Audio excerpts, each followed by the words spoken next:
How exactly, you might ask, should we preserve our digital footprint? It's all about developing a plan that works for you and your family. Begin with taking stock or inventory of your personal and financial digital assets. Compile and separate them into categories. First, personal, such as emails, videos, medical records, and customer loyalty memberships. Second, social, being Facebook, Instagram, Twitter, and LinkedIn. Third, financial, such as bank documents and credit cards and tax documents. And lastly, business, such as customer and vendor information and contact lists. Next, draft instructions on how you would like your digital assets to be handled after you die. The first consideration is awareness and letting your executor know of the existence of such assets by providing the names of the assets and their location.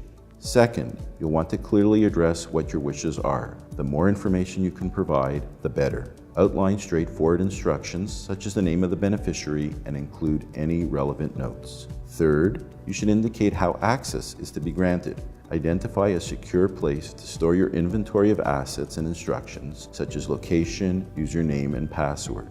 Whether you have a spreadsheet on your computer, a hard copy with your will and power of attorney, or a USB key within a safety deposit box, you must do whatever makes the most sense for you.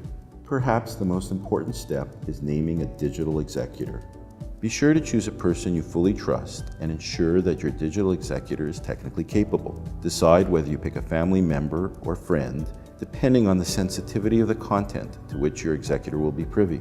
Finally, always communicate your plan to key parties. Ensure your lawyer is familiar with drafting appropriate clauses in your will regarding digital assets.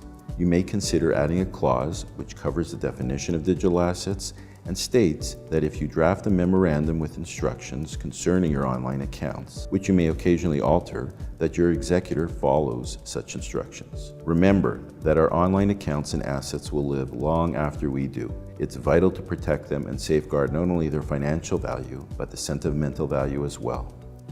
Planning for the afterlife of your digital assets is only one component of a larger process when it comes to estate planning. For more information on our succession, retirement, and estate planning services, please visit our website at www.crowesoberman.com.